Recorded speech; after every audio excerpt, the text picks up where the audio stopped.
പ്രവാസികളെ കൂടി ചേർത്തുപിടിച്ച ജനകീയ ബജറ്റാണ് ഇന്ന് അവതരിപ്പിക്കപ്പെട്ടതെന്ന് പ്രവാസികൾ.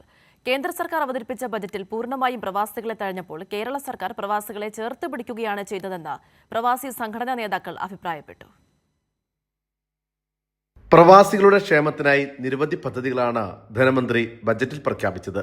തൊഴിൽ നഷ്ടപ്പെട്ട് മടങ്ങിയെത്തുന്ന പ്രവാസികളുടെ പുനരധിവാസത്തിനും ഉന്നമനത്തിനും വേണ്ടിയുള്ള പദ്ധതിക്കായി 77.50 കോടി ഉൾപ്പെടെ നോർക്കയുടെ പ്രവർത്തനത്തിനായി 150.81 കോടി രൂപ ബജറ്റിൽ വിലയിരുത്തി.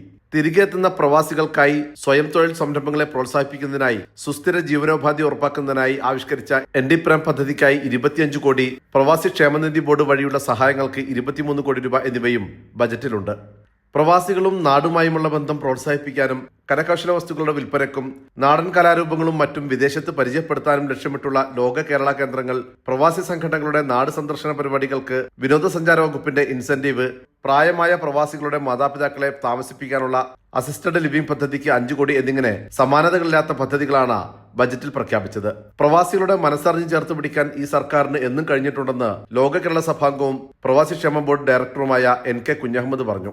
പ്രവാസികളെ സംബന്ധിച്ചിടത്തോളം ഏറ്റവും പരമപ്രധാനമായ ഒരു ബജറ്റായിട്ട് തന്നെ കാണാൻ വേണ്ടി കഴിയും. നോർക്ക റൂട്ട്സിന്റെ പ്രവർത്തനവുമായി ബന്ധപ്പെട്ടുകൊണ്ട് ഏതാണ്ട് 150.58 കോടി രൂപ ബജറ്റ് നീക്കിവെക്കപ്പെട്ടിട്ടുണ്ട്. അതുപോലെ തന്നെ തിരിച്ചുവരുന്ന പ്രവാസികൾ സംരക്ഷിക്കാൻ വേണ്ടിയിട്ട് 25 കോടി രൂപയോളം നീക്കിവെക്കപ്പെട്ടിരിക്കുന്നു.